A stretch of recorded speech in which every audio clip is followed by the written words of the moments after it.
नमस्कार साथियों, एक बार फिर से स्वागत करते हैं आप सभी का संडे स्टडी पॉइंट पे। आज का हमारा टॉपिक है एंटीसीडेंट पेपर सेकंड हिंदी से क्वेश्चन लेकर आपके लिए जो दिसंबर 2019 में पूछे गए प्रश्न है। तो साथियों, सबसे महत्वपूर्ण एक सूचना और है कि आपके एग्जाम जो है ये पोस्टपोन कर दिया गया है। जैसे कि आपको पता है कोविड-19 का काफ़ी प्रचार हो रहा है, ये काफ़ी दिन प्रतिदिन बढ़ता जा रहा है इसका संक्रमण। तो इसलिए यूजीसी नेट ने हमारी परीक्षा जो है इसको आगे पोस्टपोन कर दिया गया है और जल्दी इसकी डेट दे दी जाएगी कि कब तक आपकी परीक्षा होगी। तो आप अपनी तैयारी में बेहतर से लगे रहिए और वीडियो को लाइक और शेयर कर दीजिए और चैनल पर नए हैं तो चैनल को सब्सक्राइब कर लीजिए, क्योंकि आपकी जो परीक्षा है कभी भी आपकी डेट दी जा सकती है जिसके लिए आपको बुलाया जा सकता है परीक्षा के लिए, और जल्द ही एडमिट कार्ड भी जारी कर दिए जाएंगे यूजीसी के द्वारा। तो चलिए आज के हमारे पहले प्रश्न चलते हैं कि आप अपनी बेहतर तैयारी करते रहिए, क्योंकि अपनी तैयारी होगी तो आप किसी भी समय, चाहे यूजीसी कल ही यदि परीक्षा लेती है तो यदि आपकी तैयारी है तो आप तुरंत जाकर हम अपना प्रश्न दे सकते हैं अपना। तो चलिए आज का जो हमारा पहला प्रश्न होगा, उत्तरकांड के कलयुग प्रसंग में तुलसीदास ने लिखा है कि आचारहीन और वेद विरोधी लोग ज्ञानी और सन्यासी कहलाएंगे। माता पिता अपने बच्चों को मानव धर्म की शिक्षा देंगे। पत्नी के मर जाने और घर गृहस्थी और संपत्ति के नष्ट हो जाने के बाद लूटे पीटे लोग ही संन्यास ग्रहण करेंगे। ये कलयुग में अच्छा समय होगा और लोग सुखी होंगे। इसमें नीचे कूट भाषा दी गई है, 1 और 3, 2 और 3, 1 और 4 और 2 और 4। इसमें सही आंसर हमारा क्या हो जाएगा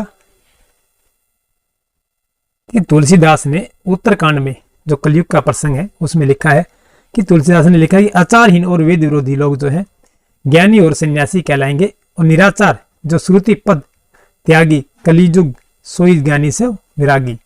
तो पत्नी के मर जाने और घर गृहस्थी और संपत्ति के नष्ट हो जाने के बाद लूटे पीटे लोग ही संन्यास ग्रहण करेंगे। नारी मुझ ग्रह संपत्ति नासी मुड़ मुड़ाई होई सन्यासी।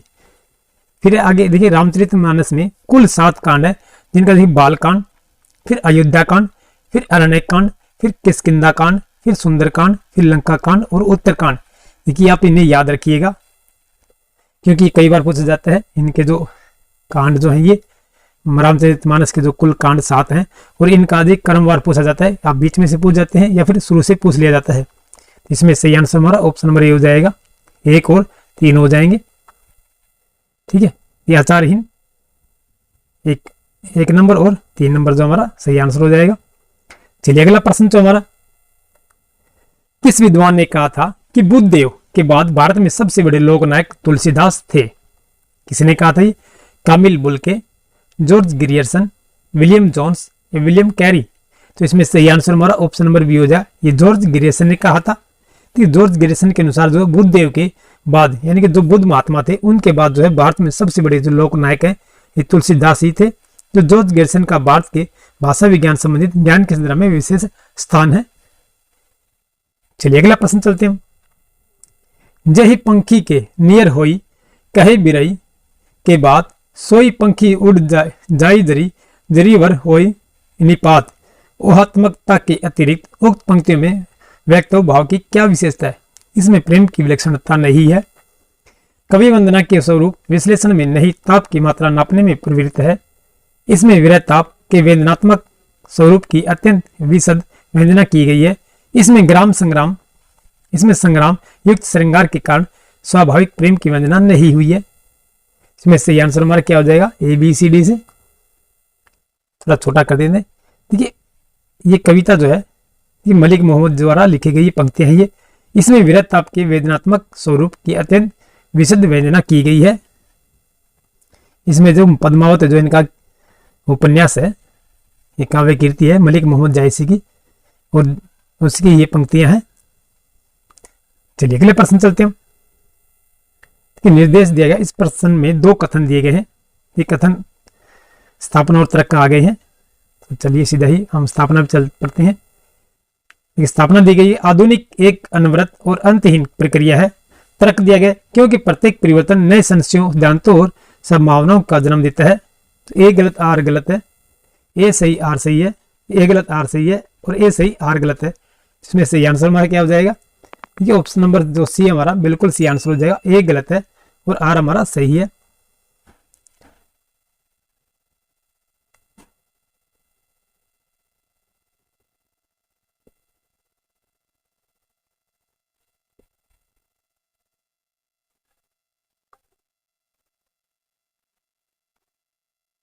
ये दोस्तों इसमें ए गलत और आर सही है हमारा।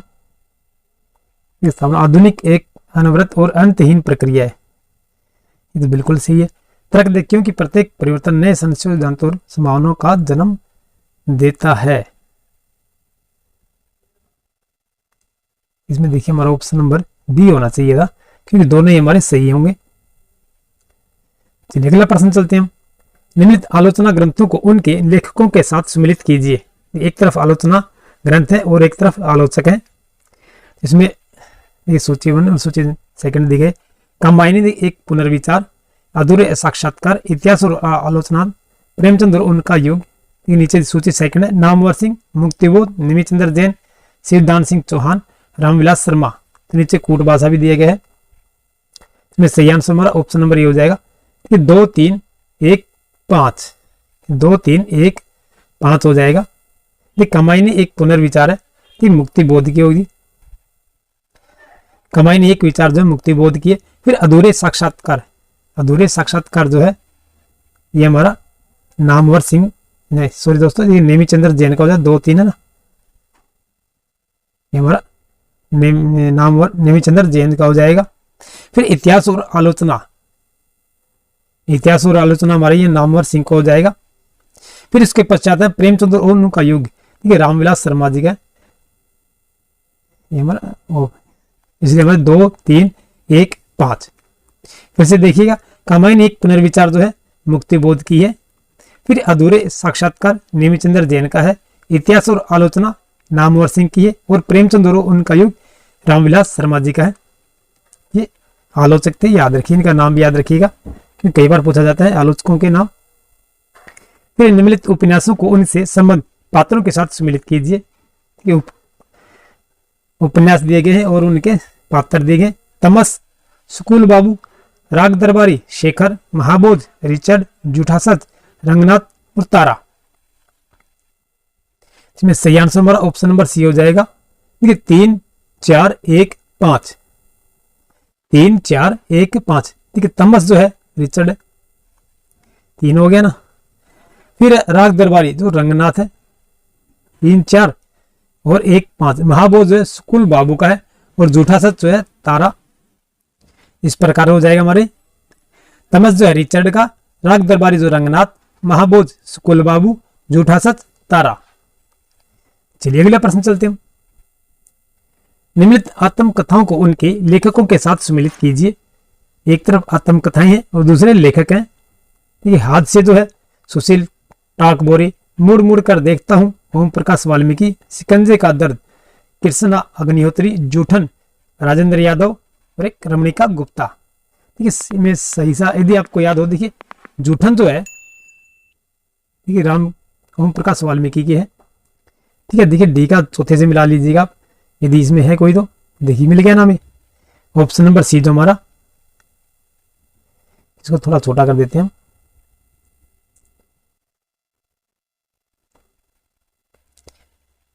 ऑप्शन नंबर सी जो हमारा उसमें है हमारा, है ना। हम ये देखिए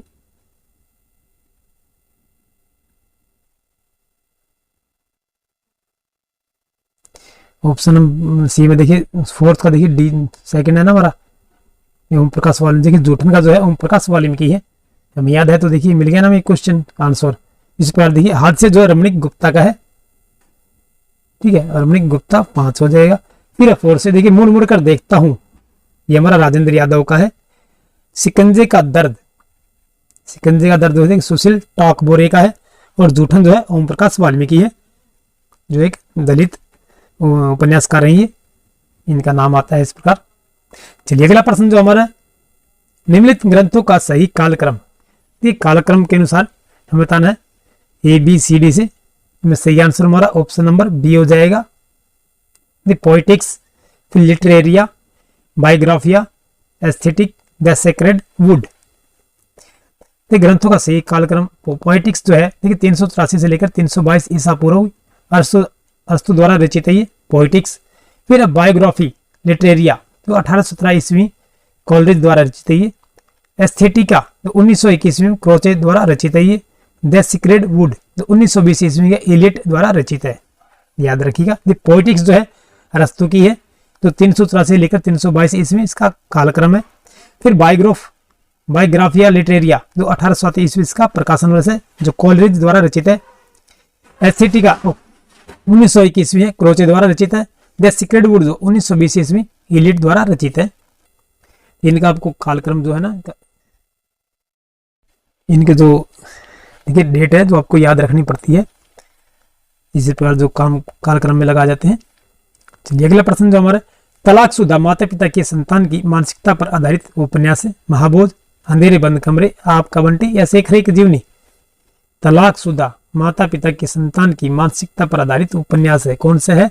ये आपका बंटी है, जो मनु भंडारी द्वारा रचित है। ये आपका बंटी जो नामक उपन्यास है, ये कि जो मनु भंडारी का है। चलिए अगले प्रश्न चलते हैं।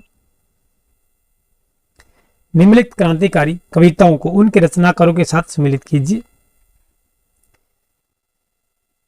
चलिए इसका थोड़ा छोटा करना पड़ेगा हमें। कूट भाषा भी दी गई है नीचे में। सही आंसर हमारा ऑप्शन नंबर सी हो जाएगा। देखिए 5 2 4 3, 5 2 4 3 हो जाएगा। वीरों का कैसा हो बसंत, सुभद्रा कुमारी चौहान का है। फिर कैदी और कोकिला, ये माखनलाल चतुर्वेदी का है। फिर है जवानी जो बालकृष्ण शर्मा नवीन की है, जवानी जो बालकृष्ण शर्मा नवीन की है। और फिर हिमांद्री तुंग श्रृंग से, यानी जयशंकर प्रसाद की है। इस प्रकार हो जाएगा हमारा। एक बार फिर से बता देता हूं, ये ऑप्शन नंबर सी जो हमारा 5 2 4 3 हो जाएगा। वीरों का कैसा हो बसंत, सुभद्रा कुमारी चौहान। कैदी और कोकिला, माखनलाल चतुर्वेदी। जवानी, बालकृष्ण शर्मा नवीन। हिमांद्री तुंग श्रृंग से, जयशंकर प्रसाद। इस प्रकार इनका कालक्रम हो जाएगा। इनके क्रांतिकारी कविता हैं और रचनाकार हैं। चलिए अगला प्रश्न भी देखिए, कविताओं को उनके कवियों के साथ सम्मिलित करना में। एक तरफ कविता है और एक तरफ कवि है। इसमें ऑप्शन नंबर जो हमारा ऑप्शन नंबर ए हो जाएगा। 2 4 1 3 हो जाएगा। 2 4 1 3। परमथु गाथा, देखिए धर्मवीर भारती की है परमथु गाथा जो है। फिर जय भारत जो मैथिली सन गुप्त की है। 2 4 हो गई ना। फिर आत्मजयी देखिए कुंवर नारायण की है। और फिर संशय की एक रात जो नरेश मेहता की है। 2 4 1 3 इस प्रकार हो जाएगा। ये प्रमुख गाथा जो है धर्मवीर भारती, जय भारत मैथिली सन गुप्त, आत्मजयी कुंवर नारायण, संशय की एक रात नरेश मेहता। चलिए अगले प्रश्न चलते हैं। श्रद्धा और ईड़ा से संबंधित मुक्ति बोध के सही कथन कौन सा है? ईड़ा का व्यक्तित्व सामाजिक सार्वजनिक महत्व से विन्यस्त है। श्रद्धा के पास कोई अपना सार्वजनिक जीवन नहीं है। ईड़ा बुद्धिवाद का प्रतीक है। श्रद्धा में आत्मवाद भावुकता का अभाव है। नीचे कूट भाषा दी गई है। 2 3 1 2 3 4 1 4, जिसमें सही आंसर हमारा ऑप्शन नंबर बी हो जाएगा। 1 और 2 हो जाएंगे। 1 और 2। ईड़ा का व्यक्तित्व सामाजिक सार्वजनिक महत्व में से विन्यस्त है। फिर श्रद्धा के पास कोई अपना सार्वजनिक जीवन नहीं है। ऑप्शन नंबर बी जो हमारा बिल्कुल सही आंसर हो जाएगा। चलिए अगला प्रश्न जो हमारा, निमित्त में से डायरी साहित्य है कि डायरी सहायता दिए गए हैं। प्रवास की डायरी, एक साहित्यिक की डायरी, दिल्ली मेरा प्रदेश, ऋण जल धन जल। तो इसमें सही विकल्प चुनिए। 1 4 2 3 1 2 1 3। तो डायरी साहित्य बताना हमें कौन सा है? ऑप्शन नंबर डी जो हमारा बिल्कुल सही आंसर हो जाए। 1 और 3 हो जाए। ये प्रवास की डायरी और दिल्ली मेरा प्रदेश। ये ऋण जल, सॉरी दोस्तों, देखिए दिल्ली मेरा प्रदेश नहीं, ऋण जल हो जाएगा।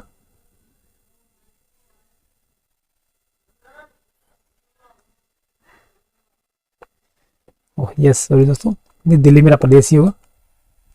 ये ऋण जल धन जल जो है देखिए फणीश्वर नाथ रेणु का है। ये कीर्ति है, रेणु जी की है कीर्ति, रिपोर्टाज है। ये ऑप्शन नंबर डी हमारा बिल्कुल सही आंसर रहेगा। ये प्रवास की डायरी और दिल्ली मेरा प्रदेश जो है की डायरी है।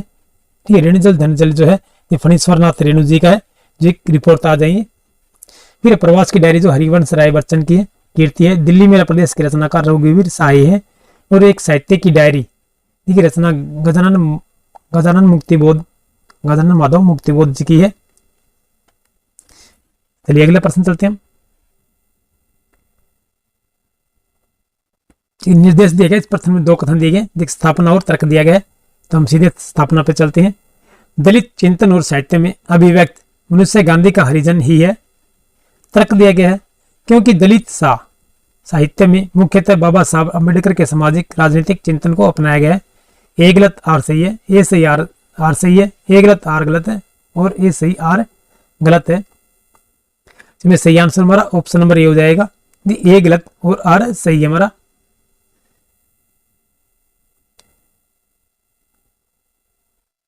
ए सही, ए गलत है और आर हमारा बिल्कुल सही हो जाएगा। थोड़ा छोटा कर देते हैं। स्थापना दी गई, दलित चिंतन और साहित्य में अभिव्यक्त मनुष्य गांधी का हरिजन ही है।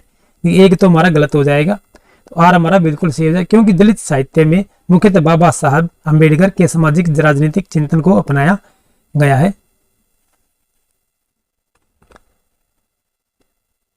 चलिए अगले प्रश्न चलते हैं हम। भारत द्वारा निर्दिष्ट सात्विक भावों का इनमें से कौन सा समूह सही है? भारत द्वारा निर्दिष्ट सात्विक भावों का इनमें से कौन सा समूह सही है हमारा? सवेद, रति, व्यक्तु, वर्ण्य, प्रलय। किसमें ऑप्शन नंबर डी जो हमारा बिल्कुल सही आंसर, नहीं सॉरी दोस्तों, ऑप्शन नंबर सी जो हमारा बिल्कुल सही आंसर हो जाएगा। पहले सबसे पहले व्यक्तु आएगा, फिर वैवरणीय, अश्रु, रोमांच या स्तंभ। भारत द्वारा निर्दिष्ट सात्विक भावों में के समूह में जो है देखिए व्यक्तु है, वैवरणीय है, अश्रु है, रोमांच है और स्तंभ है। ऑप्शन नंबर डी जो हमारा बिल्कुल सी आंसर हो जाएगा। देखिए फिर दोस्तों हमें ऑप्शन नंबर डी आ रहा है, ये ऑप्शन नंबर सी रहेगा।